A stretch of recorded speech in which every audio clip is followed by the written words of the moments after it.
Hey guys, what's going on? It's Alex or Irons here, and this is my review of Black Ops Cold War Beta. So, right off the bat, I just want to say I love this game. I had a huge blast playing it, and I think when the game finally comes out, it will be so much fun. I'm very excited, and Treyarch has done an amazing job. I just want to say that right off the bat before I say anything else. But without further ado, let's get into it. So, there's a few major things that I think need to be changed about Cold War.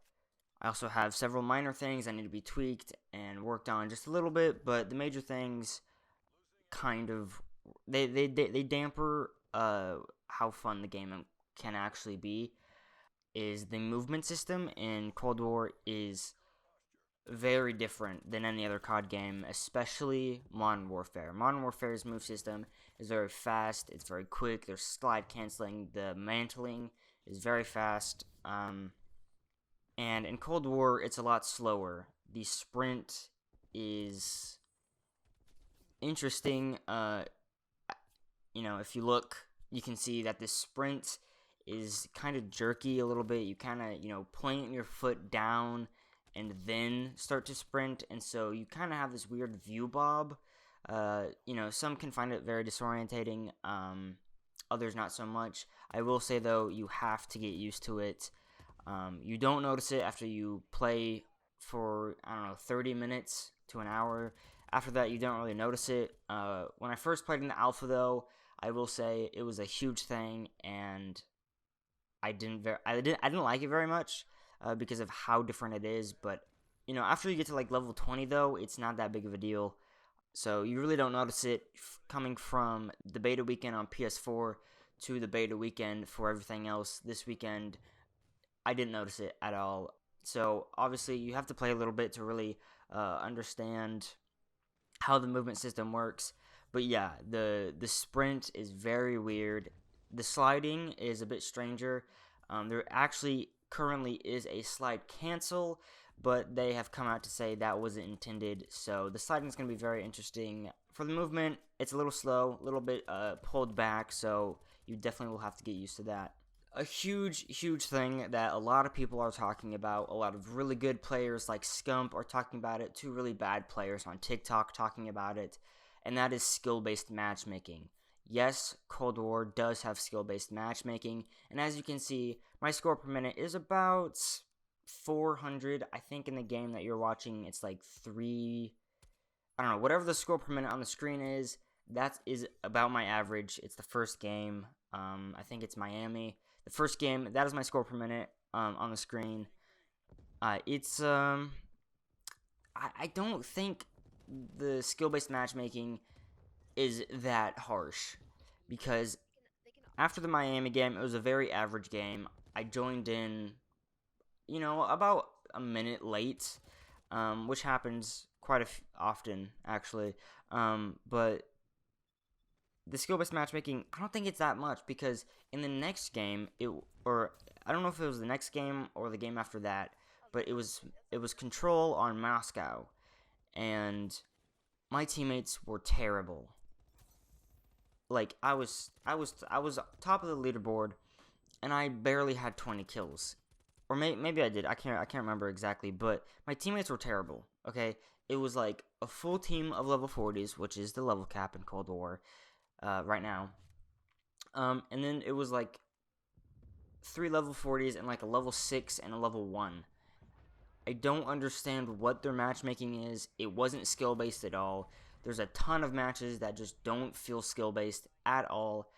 I don't understand why people are so frustrated because don't get me wrong, there are games where I feel like I'm playing against people that are very similar in skill. The games feel a lot closer, but then you also just get completely steamrolled out of nowhere, almost as if they're reverse boosting, because my score per minute is on average, I think, around 400, upwards to 450, depending what the game mode is. And yeah, I feel like my teammates are just nowhere near that when I play solo. I don't understand what is wrong with their matchmaking. Maybe, these players were playing with a really good friend and that boosted their skill base. I don't know what the deal is, but there have been numerous amount of times where, it's not even close. The skill gap is huge. So I honestly can't really complain about it. I don't think it's that big of a deal. I can understand why people would hate skill-based matchmaking. I get it. You want a more casual experience. I guess it could be more fun, whatever. But, you also have to factor in that, like, when I play Call of Duty on a Saturday afternoon, I get on Call of Duty, and, I will use that to practice and to get better. And certain, players will do that. And, Scump said that, these competitive players and these really, these players that want to get better and they want to practice, that they should have an arena mode, a league play, whatever it is. They need that. And I think that's a very good idea, and I really want them to do that. So I don't know if skill-based matchmaking is going to be in the full game. It most likely is going to be. I don't see that big of an issue with it. I think people who say it ruined the game are just bad in the first place, and they just want to be. They want someone to hold their hands through their matches. I don't know what it is. I just don't see that it being that big of a deal. So in Combined Arms, you actually get removed from your previous lobby and your previous session, and you get recycled into the matchmaking system. I don't think this happens in Quick Play.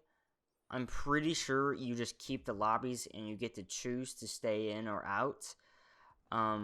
So it's just kind of weird how they would, kind of recycle the lobbies. Only in Combined Arms. Obviously, I didn't play Dirty Bomb enough to really know if that happens. I don't think it does. I have no clue in Dirty Bomb.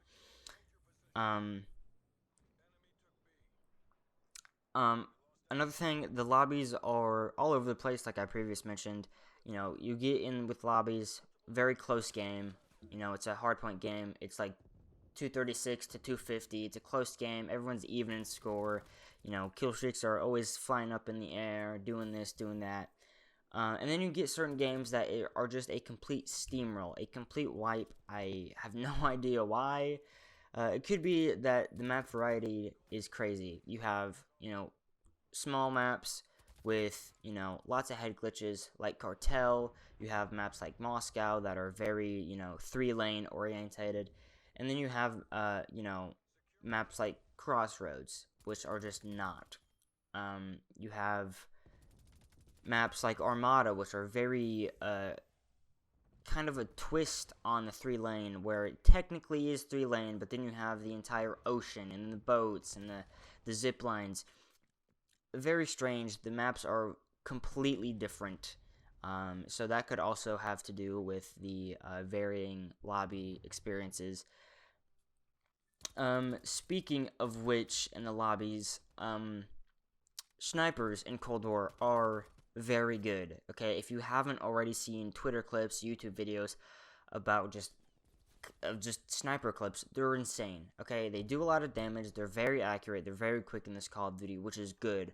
Modern Warfare, not so much. Modern Warfare had terrible snipers. Okay, they were very slow. You would hit mark a lot. The ones that were fast were pretty much just ARs. It was bad. But in this Call of Duty, they're back, and they're back with a vengeance. Treyarch, again, has nailed it on the head with snipers. However, they have come out to say that they are nerfing them when the game fully comes out. I don't agree with this. Okay, I like sniping. Okay, I want to come back to it. However, the snipers do need a fix, not an overall nerf for the entire sniper, but for a very specific case, and that is hardscoping. Hardscoping in Cold War is disgusting. Okay, it happens a lot. Crossroads, Armada, especially. Satellite 2. They just hold in the back of the map, way out there, and they just will pick you off from your spawn out of nowhere. You rarely get any chance to just react. You have literally no time. And they're sitting there. You watch the kill cam. There's not a second in the kill cam that they're not scoped in. It is constant, scoped in. They're always looking at you. They're looking at every micrometer on your skin, on your face, and you're just wiped from the face of the earth. It's Very annoying. And so I think they need to increase the idle sway a lot. I also think they need to reduce the amount of time that you have to hold your breath to steady this way. And I also think they need to adjust some of the attachments so where they don't decrease idle sway as much, because on the screen right now you can see I'm playing Satellite. This dude is hiding behind a dune. He jumps up and his view barely moves. For that to happen is ridiculous. Like, you shouldn't be able to jump up and your scope not move, like, hardly at all. That's a little ridiculous. I think they need to either remove the attachments, tune them up, change exactly what they do, so they don't get that advantage, because it ruins Armada. Armada is a fun map when you don't have the snipers sitting in the very back or watching your spawn, camping zip lines. It's annoying. Okay, there's nothing we can really do about them, especially if you're running around with like a SMG on Armada. There's nothing you can do. Okay, they have perfect accuracy. They have zero idle sway. It's insane. I really hope that they increase idle sway, decrease the amount of time that you have to hold your breath, and increase the periods in between to hold your breath. I think that would help the hard scoping out a little bit without obviously hurting quick scoping. I think quick scoping is in a very good spot right now. Obviously, the players who do quick scope, they kind of earn to get the kill. You know, you have to be very fast, you have to be very accurate. If you miss one time in a gunfight with a sniper, you are dead. Okay, so the quick scopers, they earn that kill, they earn to win.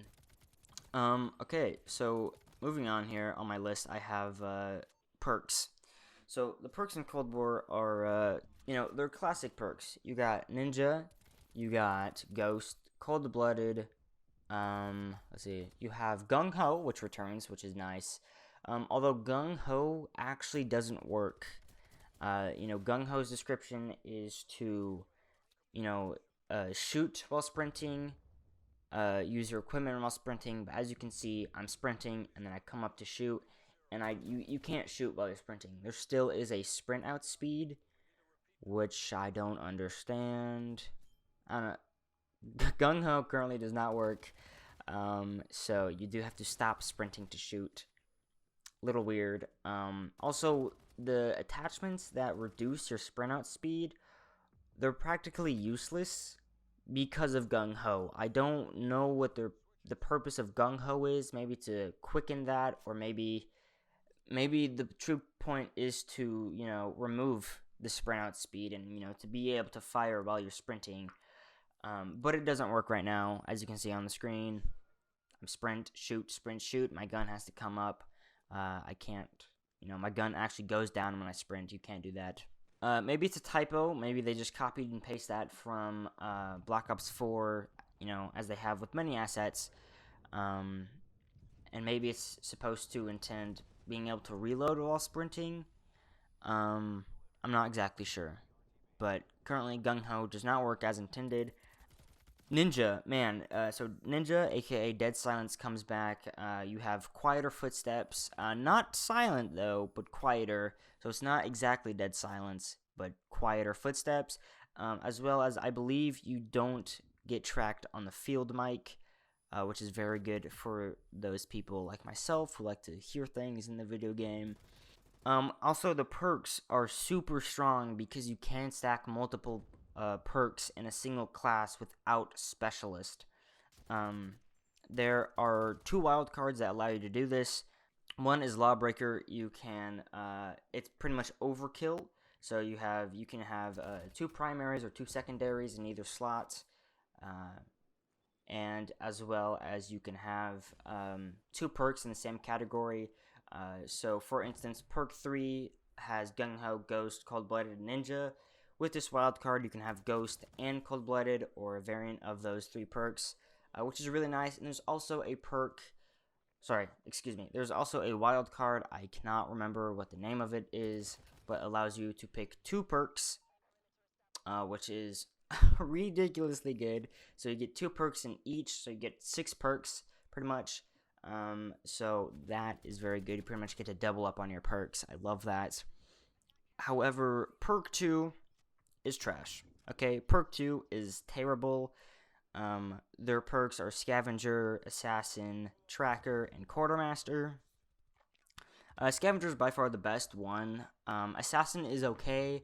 Right now, if you see on your screen, if you look at my minimap, that is pretty much what Assassin does right now. It marks players briefly, it pings them pretty much on your minimap that are on a streak. I think it's 3 or higher. I could be wrong.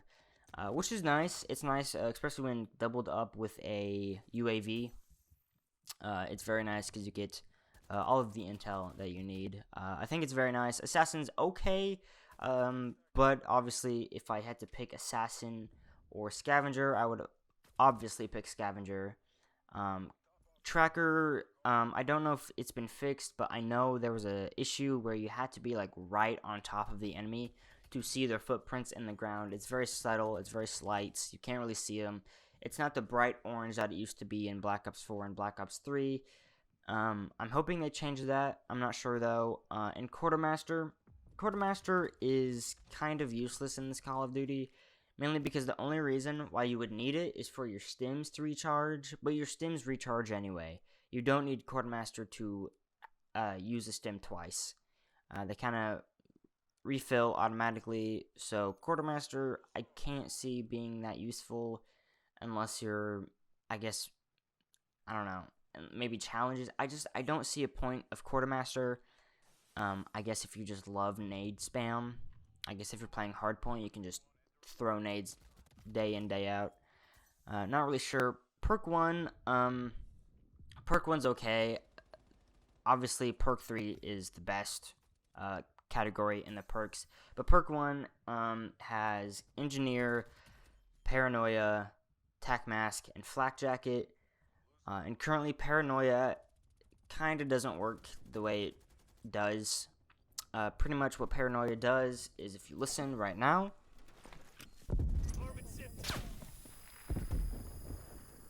that is what Paranoia is. It is this very high, sharp, noise. Okay, it's not directional at all. It's not. There's no other indicator other than this noise.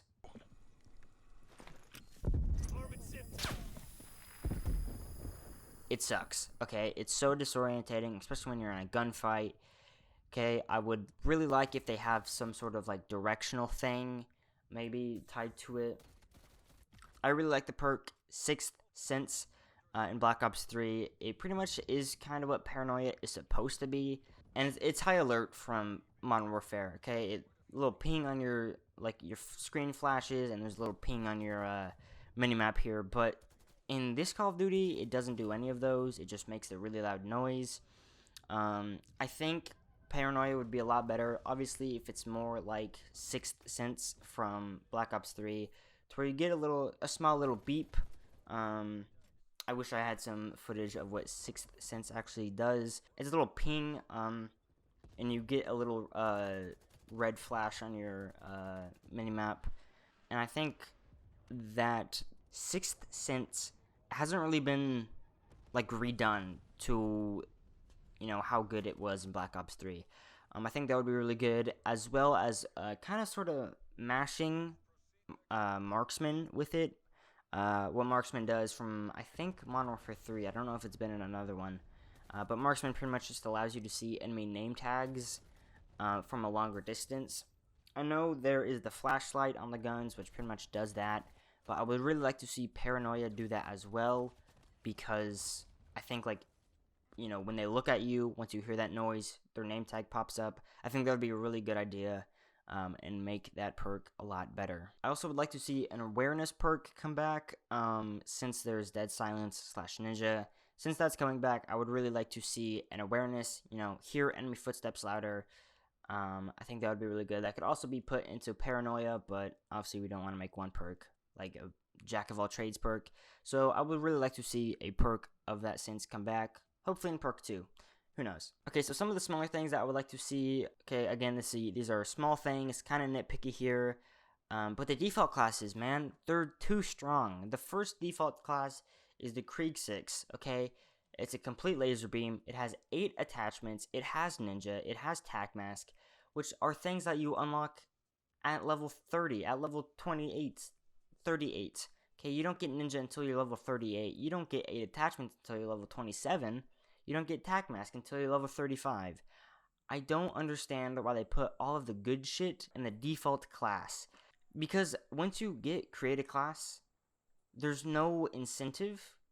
You don't get to make a better class. That class is pretty much your best option until you've gotten those perks and until you've gotten the gun leveled up. That is your best option. And so it makes it really hard to, pretty much have an incentive to use a weaker gun, aka the XM4. And why do I say it's weaker? Well, because if you look at the stock XM4 compared to the stock Krieg 6, every category is green when you look at the Krieg 6, and that's because they have firepower. This firepower makes no sense. It's a mixture of damage, fire rate, and range. I don't get it. I don't understand why firepower. It's very vague, especially seeing how they have all of the numbers and the units and the milliseconds and the meters. They have all of this crazy detail, but they just group up half of the stuff into just firepower. I think it's very dumb. It makes guns seem a lot better and a lot worse than they actually are. It needs to be broken up into at least 2 other categories because it just doesn't make sense. And when you hear that and you're probably like, oh yeah, well they have a speed category for fire rate, but that speed bar also gets affected by your ADS speed, by your sprinting speed, your sprint out speed. Okay, and for the few attachments that do increase your fire rate, does it affect the speed or does it affect the firepower? I don't know. It needs to be changed. It's very confusing and makes guns seem not like how they actually are. One thing, there's only 4 or 5 wild cards. You'll see them on the screen. Those are the wild cards. I want to see more. I do. I love the wild card idea. I love how they took that from the Pick 10 class like they said they would. When they first announced the game and how the created class system would work, they said it would be a mix between Pick 10 and the Gunsmith, and that's what they mean. They mean the wild cards. The wild cards are so good. You can have 8 attachments on a gun. You have the classic overkill, 2 primary or 2 secondary guns. You can have, 2 perks from the same category, and you can have 6 perks. It's insane. I want to see more, though. I would love a specialist. Maybe they could even do sleight of hand to where you switch weapons faster, you reload faster, you ADS faster. I think that as a wild card would be sick, along with specialist. I would love to see those come back. Speaking of which, that needs to come back. Blackbirds, advanced UAVs, orbital VSATs, whatever you want to call them. They are a staple in Black Ops. They have been in Black Ops 1, Black Ops 2, Black Ops 3, Black Ops 4. They need to come back, okay? That constant, no sweeping, constant radar with direction. It's awesome. Those need to come back, okay? I love those. Community loves those. It would be great. Seeing how the air patrol is kind of useless, and here's why. So the air patrol point is to shoot down anything that is currently in the air, meaning any UAV, any counter UAV, any chopper gunner, any attack helicopter. However, for the first time that I've ever seen, I haven't seen this in YouTube videos, I have not seen this on Twitter clips, TikTok, I haven't seen this anywhere, but check this out. This is an enemy attack chopper coming in and shooting down a friendly attack chopper.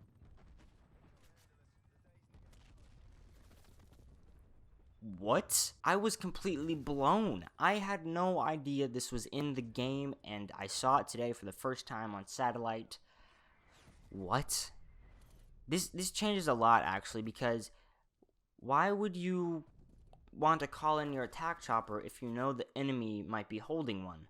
Okay, because now, theoretically, you could just save your attack helicopter and just call it in when the other team calls it in, and it'll shoot it down, and it won't fly away. It'll stay there and be an attack helicopter while also taking down an enemy attack helicopter. This just kind of ruins the point of air patrol, because an attack helicopter is the most common and the most deadly score streak. Okay, I see attack helicopters constantly. I don't see chopper gunners constantly. UAVs I do though, but UAVs move in one direction. They're super slow. Okay, I'm pretty sure the RPG could take them out. Okay, they take one rocket. They don't move around. They don't have flares. They don't have any of that. But the attack helicopter does. It moves around. It'll kill you. If you stand in too long, the attack chopper will kill you. It has flares and it takes 3 rockets, so technically 4 rockets to shoot down. They're really good, and they're everywhere because they're pretty easy to get. Okay, you only need 4,000 score, which isn't that hard. If you go on a streak, it takes about 15-20 kills. But it kind of ruins the point of air patrol if another attack chopper can kill an enemy attack chopper. Just kind of strange, something to think about. I've never seen this. This is crazy. Okay, so just to wrap it up, one last thing that I would love to see come back from the infamous Black Ops 3, and that is community challenges. In Black Ops 3, there were a handful of community challenges for simple melee weapons, I think a camo too, but I really want to see those come back. Okay, Black Ops 3, we got the boxing gloves. Because they were a community challenge, it was like 250,000, I think, something like that, melee kills. It was a community challenge. It was great. I love it. They also did one for a camo, I believe. That was 1,000,000 headshots. And they also did one in zombies. It was like 2 million headshots in zombies. And we got some calling cards there. I loved it. I think they really need to come back. I think it would just be a fun thing that the community do, maybe for like summer, Call of Duty Weeks of Summer, whatever the case may be, for holidays even, Christmas. But I think if they have seasonal stuff like that, community challenges, I think that would be a phenomenal thing, and I really want to see it. I asked my friends what, the best thing about Cold War and the worst thing about Cold War, and here's what they said. The pros. Smoother than Modern Warfare. You can have lower settings and still enjoy the game. The time to kill is right between too long and too short, making it a nice middle. And quote, I have really enjoyed the couple maps they have, such a good variety, end quote. And the worst things they said were the players are either being pussies and camping or too aggressive to do anything about, end quote. How weird the sprint feels / how OP the snipers are, end quote. That's going to wrap it up. Those are my final thoughts about Black Ops Cold War. I love the game, but I think those things need to be tuned up, especially those major things. But the smaller things are just, some small nitpicky things that I want to see come back or I want to see be changed. But anyway, thank you guys so much for coming out. As always, I will see you guys in the next video. Peace out.